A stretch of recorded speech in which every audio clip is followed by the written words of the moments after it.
ang mga kwento ng pag-ibig, kwento ng buhay at kwento ng pag-asa dito sa Barangay Love Stories. Love Stories. Hindi masama ang magpaganda at maging maalaga sa sarili. Ang mahalaga ay masaya ka at walang tinatapakang tao sa klase ng buhay na iyong pinili. Ikaw, kabarangay, paano mo ipinakikita ang pagpapahalaga mo sa iyong sarili? Dear Papa Dudut, mapagpalang araw po sa inyo at sa mga kabarangay nating laging nakatutok sa inyong programa. Dante na lamang po ang itawag ninyo sa akin, Tubong Pangasinan. Libangan na po namin ang pamilya ko ang pakikinig sa Barangay Love Stories bukod sa panonood ng mga programa sa GMA7.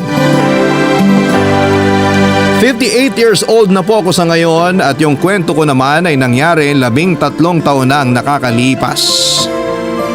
Pangingisda na po ang naging hanap buhay ko noon mula nang makapagtapos ako ng high school. Meron din akong kapatid na itago na lang natin sa pangalang Mando. 10 taon ang agwat naming dalawa.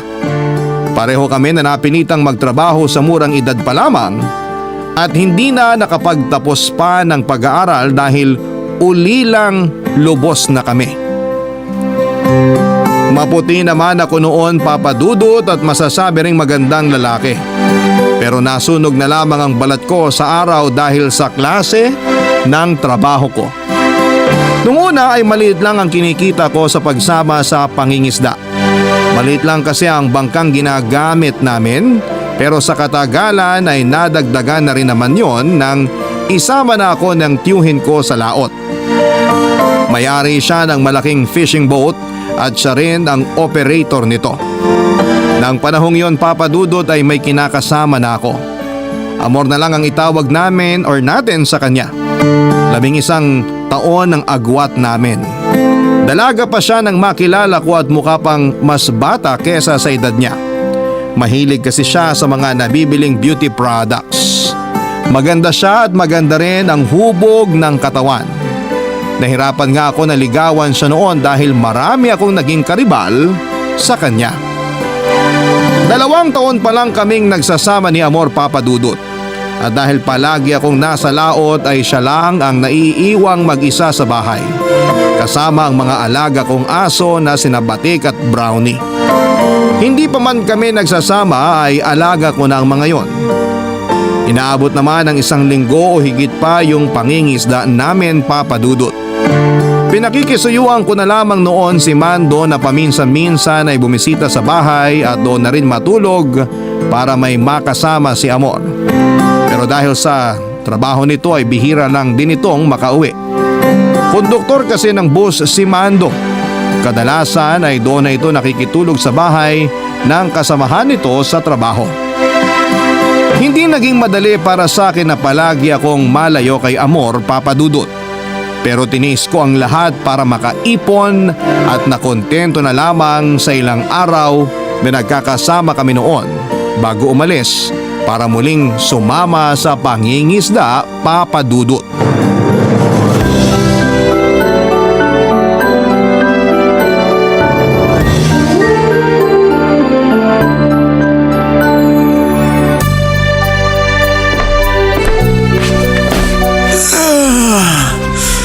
Ay, grabe, nakakaantok. Ang sakit pa ng buong katawan ko sa pagbubuhat ng mga isda kanina. Makaupo nga muna dito sa sofa. Ikaw naman kasi, pwede namang hindi ka muna sumama kahit 1 linggo lang. Pero masyado mong inaabuso yung sarili mo sa trabaho. Tingnan mo, tinanghali ka na ng uwi. Kung di ka pa nga dumating dadala na sana kita ng pananghalian dun sa fishport. Ano, gusto mo ba imasahe kita? Aba, syempre hindi ko tatanggihan yan. Pero mas maganda kung mamayang gabi na lang. Para pagkatapos ng masahe, alam mo na, sexy time naman. Gusto ko yan. Yan ang gusto ko sa'yo eh.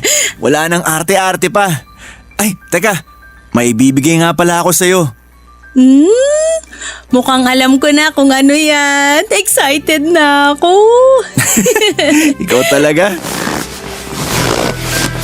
Ito yung parte ko sa pinagbentahan ng isda kanina. Malaki-laki na rin to. Sa susunod maipapaayos na rin natin tong bahay. Ipapatiles ko na rin yung sahig natin para di ka na mahirapang magpunas araw-araw. Talaga? Naku, salamat, mahal ah. Ayaw mo talagang napapagod ako? Dahil dyan, anong gusto mong iluto ko para mamayang hapunan? Ayoko muna ng isda ngayon. Nilagang baboy na lang siguro para makahigop ako ng mainit na sabaw. Sus, yun lang pala eh. Samahan ko na rin yan ng pork chop para ganahan ka mamaya. O siya, bihis muna ako para makapamalengke na. Pwede bang mamaya na? Halika muna. Dito ka muna sa tabi ko. Usap lang tayo sandali. Namiss kita eh. Sus, pwede naman yan mamaya. Kahit magdamag pa kung gusto mo. Mamaya ka na umalis. Marami pa namang oras para mamalengke ka eh. Pero baka wala na akong maabutan na sariwang karne sa palengke kung hapon pa ako pupunta. Mahal naman. Kahit ilang minuto lang. Sige na nga, ikaw talaga. Minsan na nga lang maglambing eh. Oh, eto na nga uupo na sa tabi mo. Kumusta ka naman dito habang wala ako? Wala bang nanggugulo o nangungulit sa'yo? Wala naman. Alam mo namang tahimik dito sa atin. Tapos karamihan pa nga ng mga nasa paligid mga kamag-anak mo lang din. Kaya nga ang dami ring nakikialam eh. Nakikialam? Sino namang nakikialam sa'yo, mahal? Naku, hayaan mo na. Kaya ko na yun. Ikaw ba? Kamusta yung pakiramdam na walang katapusang tubig lang yung nakikita mo sa laot? Okay naman. Kahit minsan nakakainip din. Tsaka namimiss kasi kita kaya excited laging umuwi. Sandali. Nasaan yung isa nating aso, si Brownie? Nandun sa labas. Pagala-gala lang naman yung isang yun. Umuuwi lang pag nagugutom na. Siyempre, alam nga naman magtrabaho yun. Hindi naman yun ang ibig kong sabihin. Si Batik, nakita mo ba sa labas? Oo, nakita ko. Pero ba't ganun? Parang namamayat yung isang yun. Naku, parang may sakit kasi yung aso mong yun. Ay, bakit ba kasi puro na lang yung mga alaga mo yung pinag-uusapan natin? Sus, ito naman. Huwag mong sabihing nagsiselos ka sa mga aso natin. Ha? Hindi no? Kung hindi, yakapin mo nga ako. Yung mahigpit Tapos samahan mo na rin ng manamis-namis na halik. Alam mo, ikaw ang aga-aga pa para dyan sa kaharutan mo. O bakit? May oras ba dapat yun? Namiss nga kita eh. Namiss din naman kita, pero pwede bang maligo ka muna? Medyo amoy daing ka na eh. Amoy kabibilad na daing pa lang naman. Papadudot nung una ay ayos lang sa akin kahit minsan ay napapabayaan na ni Amor ang mga alaga naming aso at yung ibang gawain sa bahay. Alam ko naman na naghahanap buhay din siya noon kaya hindi yon naging problema sa aming dalawa. Pinapaalalahanan ko na lamang siya at pinagsasabihan sa maayos na paraan para maiwasan yung hindi namin pagkakaunawaan. Noong sunod na uwi ko naman ay pinahinto ko na siya sa pagmamanicure para hindi na niya kailangang pumunta sa kung saan-saan para maghanap ng customer. Katwiran ko naman noon ay sapat na yung kinikita ko sa pangingisda para sa aming dalawa kaya hindi na niya kailangang magtrabaho pa. Pero kahit nasa bahay na lamang siya at wala nang ibang ginagawa ay naging pabaya pa rin siya noon, papadudot. Bukod pa roon, ay may mga pagkakataon din na umuuwi ako na hindi si Amor ang naabutan ko sa bahay, kundi yung mga kalat na mukhang ilang araw nang hindi nalilinis. Tuwing tinatanong ko naman siya kung saan siya pumupunta ay lagi niyang inililihis ang usapan. Nagtanong-tanong ako sa iba kong kamag-anak na kapitbahay lang namin noon kung may alam sila sa madalas na pag-alis ni Amor. At hindi ko nga inaasahan nang sabihin nilang madalas nang nakikita sa sugalan ng kinakasama ko. Bagay na kahit minsan ay hindi niya nabanggit sa akin. Doon ko na rin nalaman, papadudot, na ang perang iniipon namin ay unti-unti na niyang inuubos sa pagsusugal.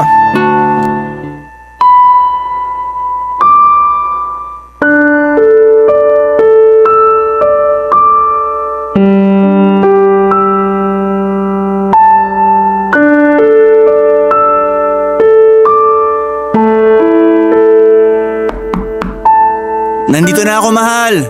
Pabukas naman ang pinto. Nako, mukhang wala siya rito ah. Bubuksan ko na nga lang. Teka, nasa na nga ba yung susi ko? Eto.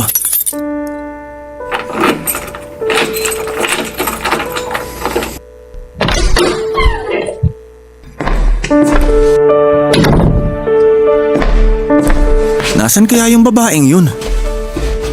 Teka. Anong amoy yun? Parang nabubulok na. Anak ng tokwa! Ang daming kalat naman ito. Di man lang ba siya naglilinis ng bahay? Ay, pagod na nga sa pangingisda, ako pa maglilinis. Pambihira talaga. Mahal! Anong ginagawa mo rito? Nagkaproblema yung bangka. Kaya napaaga ako ng uwi. Ikaw, saan ka galing? Ako? Dyan lang. Pumunta lang ako sa bahay lang ng kaibigan ko. Sa bahay lang na kaibigan mo, posturang-postura ka. Ikaw naman, masama na bang mag-ayos ngayon? Siyempre, nasanay naman talaga ako nagpapaganda bago lumabas ng bahay. Masama na ba yun ngayon? Wala akong sinasabing masama magpaganda. Ang sakin lang, bago mo sana gawin yan, asikasuhin mo muna tong bahay. Tinan mo, ang dami ng kalat. Pati mga maruruming damit kung saan-saan na lang nakalagay. Ang init naman agad ng ulo mo. Sige na, magbibihis lang ako tapos lilinisin ko na yung mga kalat na yan. Gusto mo? Pati ikaw linisan ko na rin. Para namang sinabi mo ng napakadumi ko. Naku, hindi. Ano ka ba? Hindi naman yun ang ibig kong sabihin. Bakit ba kasing init-init masyado ng ulo mo? Magtatanong ka pa? Ikaw kayong umuwi ng pagod na pagod. Tapos dadatnan mong walang tao sa bahay. Tapos ganito pa kakalat. Mahala, medyo nakaka-offend na yan. May inaasikaso lang kasi talaga ako kaya lagi akong wala dito sa bahay. Ano ba yung inaasikaso mo? Yung para sa bago kong negosyo. Nagpapaluwagan kasi kami ng kaibigan ko para mapaikot pa yung perang iniipon natin. Di ba't sinabi ko naman sa'yo na hindi mo na kailangan gawin yun? Ako nang bahala sa mga gastusin dito sa bahay. Yung mga aso wala na naman. Buhay pa ba ang mga yun? Ano kasi, si Batik hindi na umuwi rito. Si Brownie naman nandun sa likod ng bahay. May sakit yata. Pambihira naman, amor. Hindi mo man lang ba hinanap? Hinanap ko. Pero hindi ko na kasi nakita. Baka, napagtripan na ng mga tambay. Ano na naman kaya mong gawin dito? Mukhang lahat na lang napapabayaan eh. Pasensya ka na. Alam mo namang wala akong hilig sa mga hayop eh. Saka nangangagat yung mga aso mo. Ang hirap paamuin eh. Paano nga aamo sa'yo kung di mo naman pinapakain? Hindi naman mahirap gawin yun eh. Pero hindi mo pa rin magawa. Samantalang sa pag-aayos mo, ilang oras ang inuubos mo para lang magmukha kang ganyan. Teka nga lang, Dante. May problema ka ba sa pag-aayos ko? Wala nga. Wala akong pakialam kahit maghapon kang magpaganda. Basta yung mga alaga natin, mapakain mo sa tamang oras at makapaglinis ka naman ng bahay. Ganun lang kasimple. Kasi kung kukuha pa tayo ng katulong para gumawa ng mga yon, kailan pa tayo makakaipon ng pampaayos nitong bahay? Oo na, sige na. Maglilinis na at pakakainin ko na yung mga alaga nating aso. Hahanapin ko rin uli si Batik. Pero please naman, huwag ka nang magalit. Hindi lang yun ang ikinagagalit ko. Meron pa? Ano ba kasi yun? Sabihin mo na nang matapos na to. Magsabi ka nga ng totoo. Sa kaibigan ka ba talaga pumupunta? O tumatambay ka sa sugalan? Ha? Sino naman nagsabi sa'yo niyan? Hindi na mahalaga kung sino nagsabi sa akin nun. Sagutin mo na lang yung tanong ko sa'yo. Hindi yun totoo. Ano ka ba naman, mahal? Huwag ka nang magalit dyan. Ipagluluto na lang kita ng masarap na ulam pagkatapos kong maglinis ng bahay. Siguraduhin mo lang na hindi ka nagsisinungaling. Kasi hindi mo magugustuhan yung gagawin ko pag nagkataon. Papa Dudut, bagamat pinalampas ko ang nagawa ni Amor ng panahong yon, ay hindi pa rin nawala ang pagdududa ko sa kanya. Kahit kasi hindi ko ito itanong ay meron pa rin nakapagsabi sa akin na hindi lang sa pagsusugal nauubos ang perang ibinibigay ko kay Amor, Papa Dudut. Bukod sa pagbili ng kung ano-anong produktong pampaganda ay sumasali na rin siya sa mga paluwagan na mga imported at may kamahalang bag para masunod ang luho niya. Wala naman sanang problema kung gagastusin niya ang pera para sa sarili niya gamit ang sarili kong pera. Pero ang hindi ko matanggap noon ay yung pagpapabaya niya sa bahay at unti-unting paglayo ng loob niya sa akin. Kahit na hindi niya sabihin ay ramdam ko noon na may nagbago na sa kanya. Hindi lang sa kilos at pananamit kundi pati na rin sa pakikitungo niya sa akin. May mga pagkakataon kasi na parang pinandidirihan niya ako. Dumagdag pa sa mga iniisip ko ang usap-usapang nakarating sa akin na meron daw lalaking kinikita si Amor tuwing umaalis ako. Guwapo raw ang lalaki at mukhang may kaya sa buhay. Pero dahil mas matimbang ang pagmamahal ko sa kanya ay binaliwala ko noon ang mga naririnig ko at mas naniwala na lamang sa sinasabi niya. Inudyukan na rin ako ng tiyuhin ko na magkaroon ng sariling anak para meron ng pagkakaabalahan si Amor. Sa kagustuhan kong magkaroon na rin ng anak ay kinausap ko si Amor at sinabi ko sa kanya ang mga plano ko. Hindi lang para makabuo kami ng sarili naming pamilya, kundi dahil wala na akong nakikita pang ibang babae na makakasama ko habang buhay. Maliban sa kanya, ng panahong yon, Papa Dudut. Barangay Love Stories. Barangay Love Stories. Papa Dudut, pumayag naman si Amor na magkaanak na kaming dalawa. Ikinatuwa ko naman yon dahil akala ko ay tututol siya sa ideyang yon. Naging sabik na lagi ako tuwing uuwi mula sa ilang araw na pangingisda dahil inaasahan ko na noon na mabubuntis na ang kinakasama ko. Sa sobrang excited ko ng panahon na yon ay hindi pa man buntis si Amor ay pinaghandaan ko na ang mga gastusin para sa panganganak niya. Wala naman akong bisyo kaya hindi yon naging mahirap para sa akin. Hindi rin po ako ng bababae kahit minsan ay hindi maiwasang mapalapit ako sa tukso dahil sa mga kasama ko sa pangingisda na medyo makalokohan sa buhay. Nakailang subok na rin kami noon ni Amor na magkaanak. Mag-iisang taon na kami naghihintay at umaasa na mabubuntis siya pero nabigo kami ng panahon na yon. Nang patignan ko siya sa doktor ay maayos naman ang resulta at malusog din siya kaya walang nakitang dahilan kung bakit hindi siya mabuntis. Pero nung ako na ang nagpatingin sa doktor, Papa Dudut, ay halos gumuho ang mundo ko nang malaman ko na baog pala ko.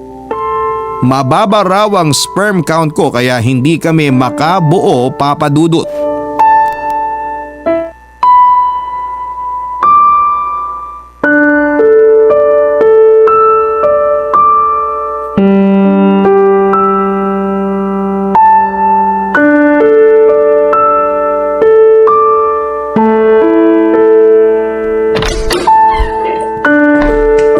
Sa wakas, nakauwi rin. Nakakapagod. Halos 2 oras din yung biyahe natin mula Alaminos hanggang dito sa Infanta. Ay. Uy, ba't ang tahimik mo dyan? Nagugutom ka na ba? Magluluto ako ng… Wala akong ganang kumain. Hay, nako. Iniisip mo ba yung sinabi ng doktor? Huwag mo na kasi masyadong isipin yun. Ay, nakakapanlumo lang kasi talaga. Excited pa naman akong magkaanak tayo tapos ako naman pala yung may problema. Huwag ka namang ganyan sa sarili mo. Wala naman may gusto nun. Kahit naman ako, umaasa rin na mabubuntis ako pero ganun talaga eh. Mukhang hindi talaga para sa atin yun.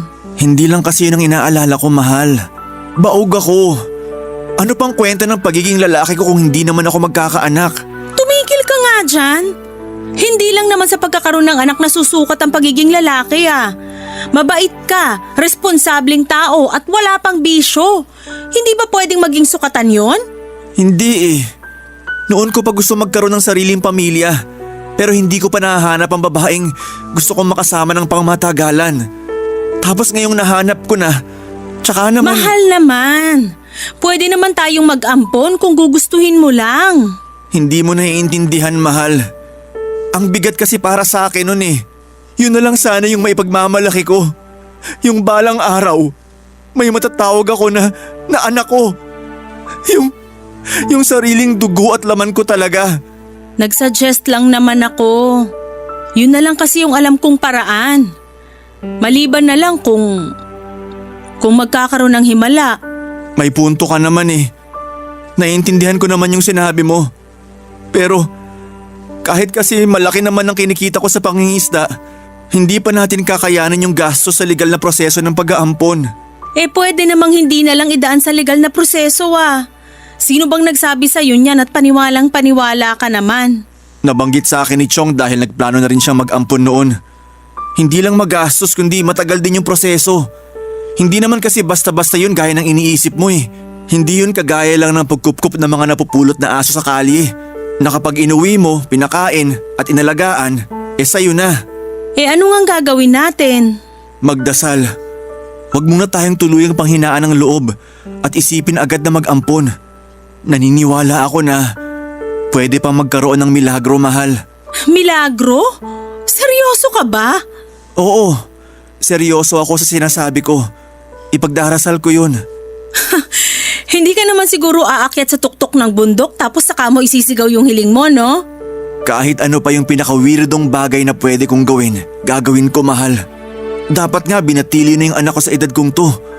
Pero wala eh.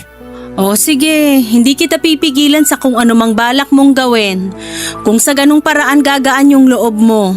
Kahit libutin ko pa siguro lahat ng simbahan dito sa Pilipinas, matupad lang yung hiling ko. Walang kaso sa akin yun. Mahal, magpahinga ka na lang kaya muna. Hindi nga pahinga ang kailangan ko. Kahit buong 1 linggo pa akong matulog, hindi mawawala sa isip ko yung nalaman ko. Alam mo, naiintindihan ko naman yung pinagdaraanan mo ngayon. Pero sana, huwag ka naman sa akin magalit.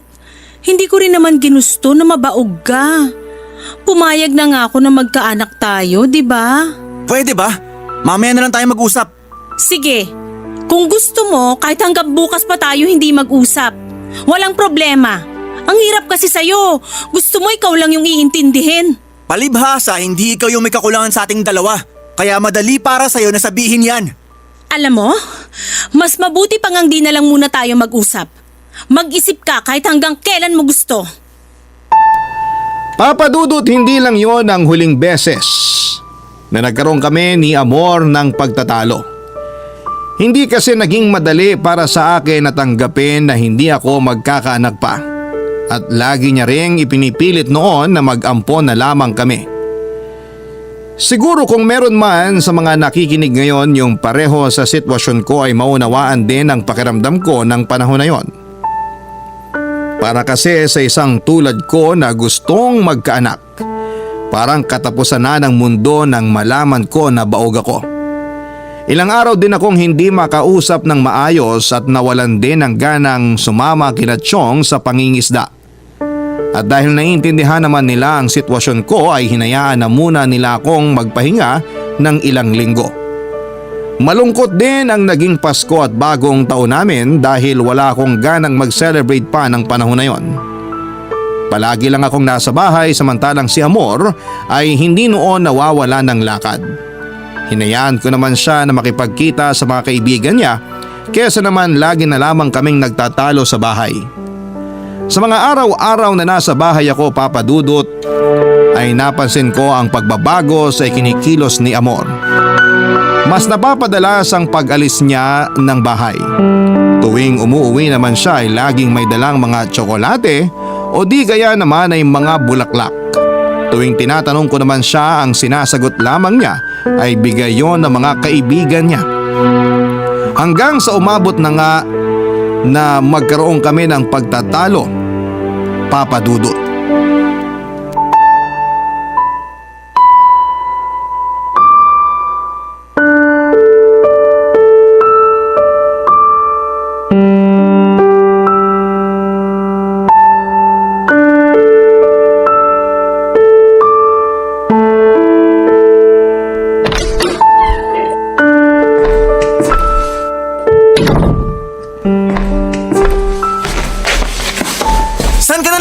dumating?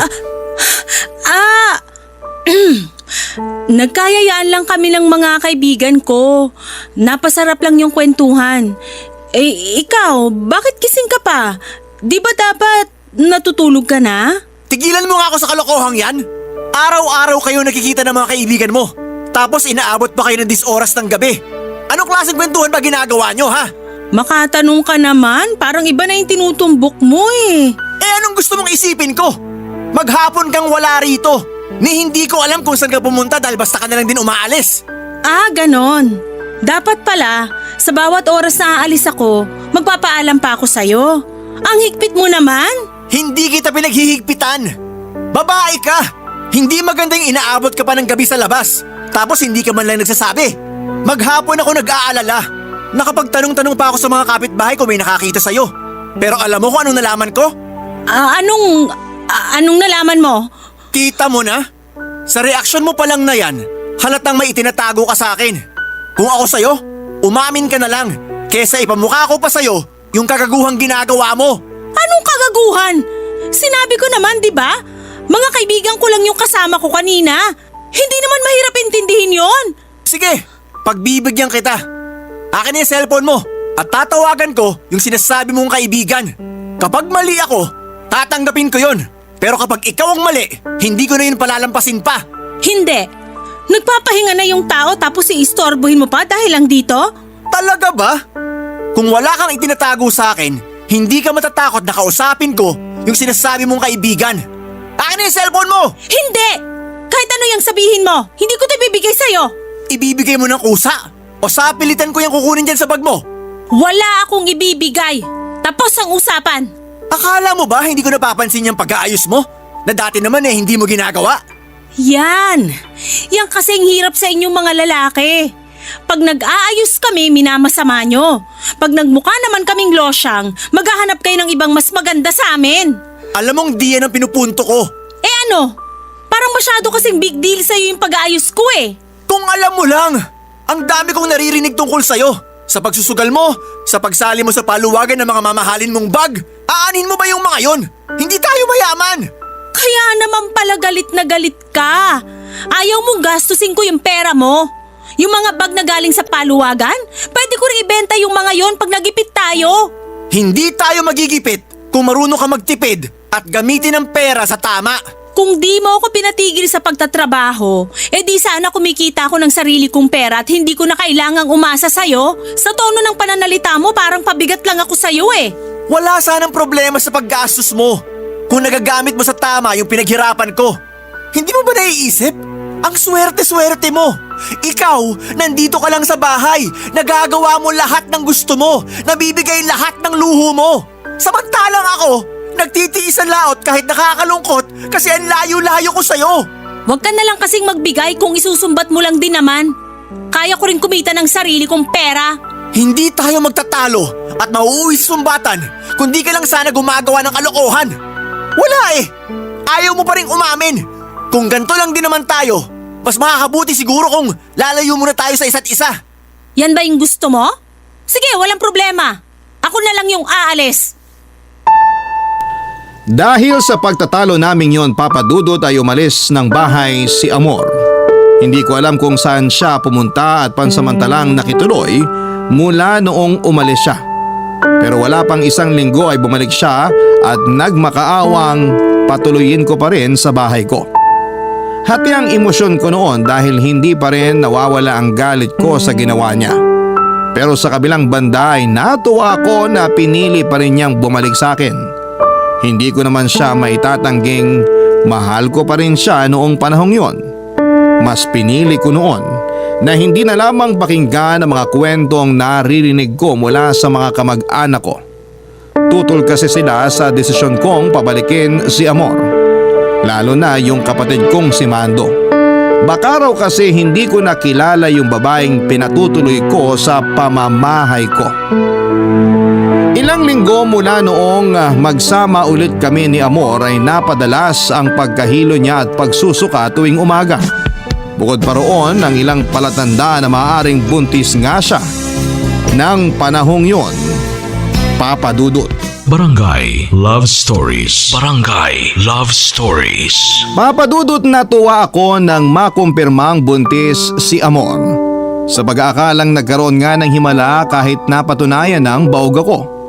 Batid kong yung iba sa mga nakikinig ngayon ay naiinis sa paraan ng pag-iisip ko ng panahon na yon. Pero naging bulag ako sa posibilidad na hindi ko anak yung dinadala ni Amor. Dahil na rin siguro yon sa matinding kagustuhan ko na maging isang ama. Noong malaman ni Mado ang tungkol sa pagbubuntis ni Amor ay agad itong naghinala. May pagkakataon daw kasi noon na habang nasa laot ako ay naaabutan ni Mando na walang tao sa bahay tuwing uuwi ito kahit 10 oras na ng gabi. May posibilidad kasi na ilang araw ding hindi umuwi noon si Amor at bumabalik lang sa bahay kapag alam niyang pauwi na ako. Nagte-text din ako sa kanya tuwing nakakasagap na ako ng signal. At dahil nga sa mga nalaman ko ay napalitan ang sayang nararamdaman ko ng pagdududa, papadudot.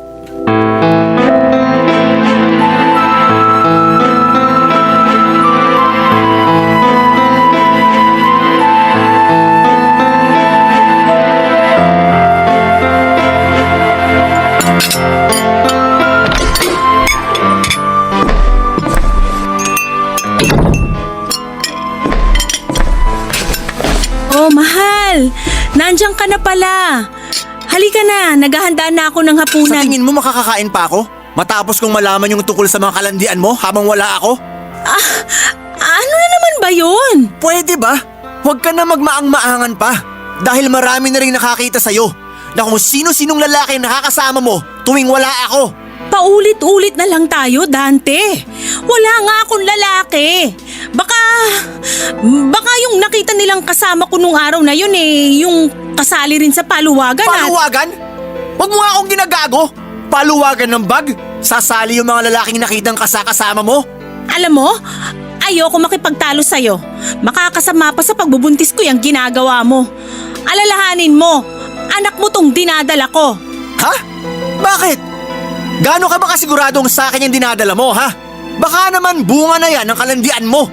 Sige na, huwag ka nang mahiya. Aminin mo na kung sino yung ama ng bata. Wala akong kailangang aminin sa'yo.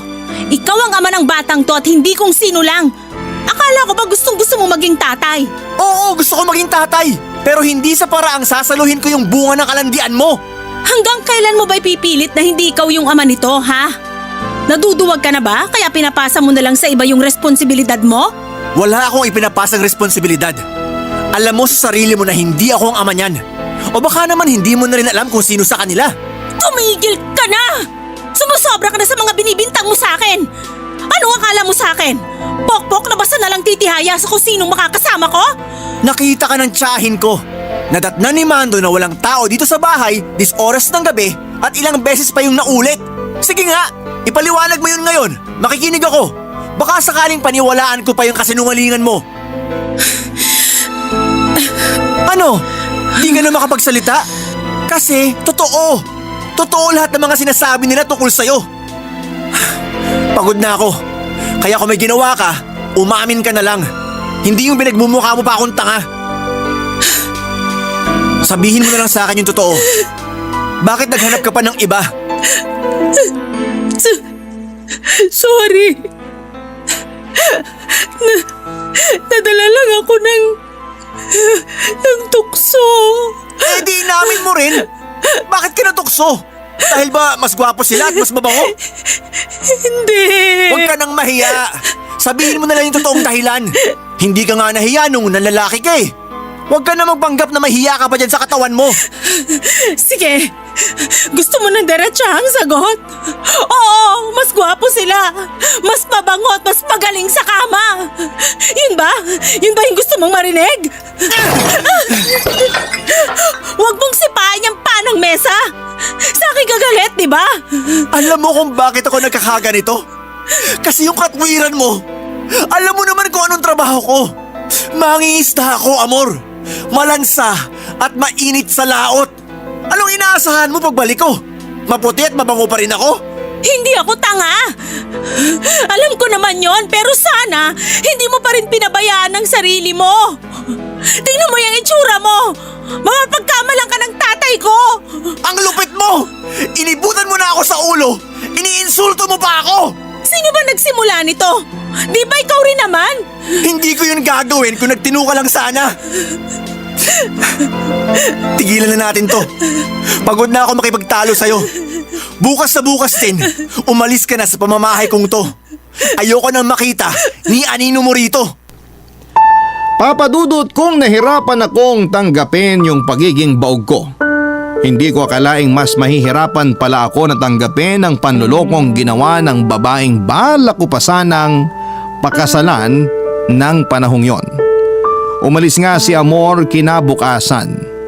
Balita ko noon ay doon siya nakituloy sa bahay ng kaibigan niyang nagpapaluwagan ng mga mamahaling bag. Bukod doon ay wala na akong iba pang balita tungkol sa kanya. Mula noong mawala siya sa bahay, aminado po ako na nami-miss ko pa rin ang presensya niya. Nasanay kasi ako noon na siya ang lagi naghahanda ng pagkain namin.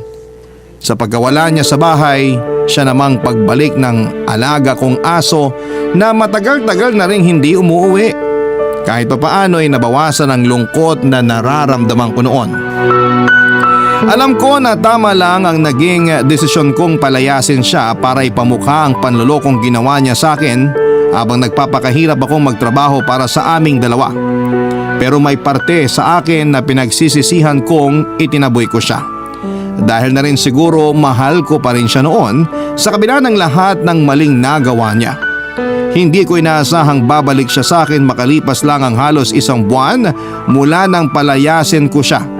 Paulit-ulit siyang humihingi ng kapatawaran na hindi ko naman kaagad ibinigay. Tinanggap ko siya at muling pinatuloy sa bahay ko, Papa Dudut. Wala na raw kasi siyang ibang matutuluyan kaya nakiusap na lamang siya sa akin kung pwedeng makituloy pansamantala. Marupok man akong maituturing ng panahon na yon, ay hindi ko na lamang yon inisip. Lalo na't nadala na rin ako sa awang nararamdaman ko nang malamang tinakasan siya ng lalaking nakabuntis sa kanya.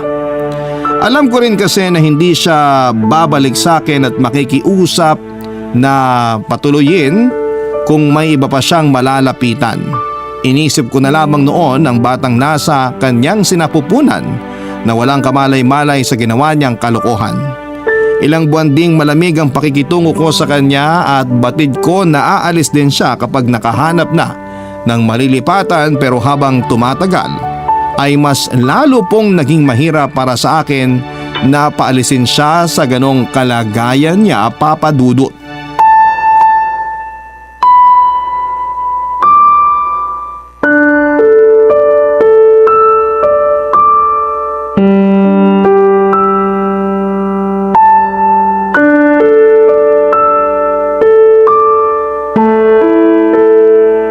Mamaya mo na ituloy yung pagtutupi mo ng mga damit.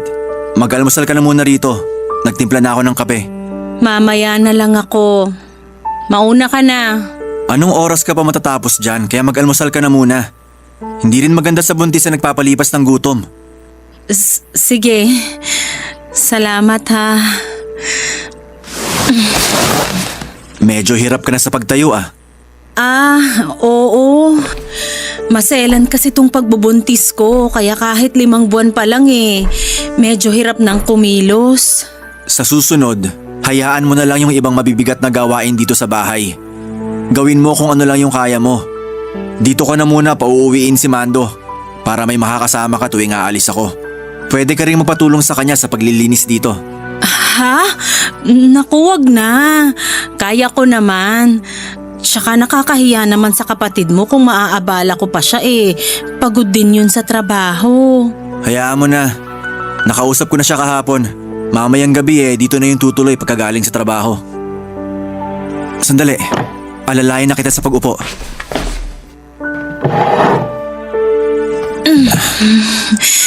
Salamat. Kumain ka ng marami ah. Sige, salamat. Ituloy mo na lang yung pagtutupi mo ng mga damit mamaya. Ako na lang yung magluluto ng tanghalian natin. Sige.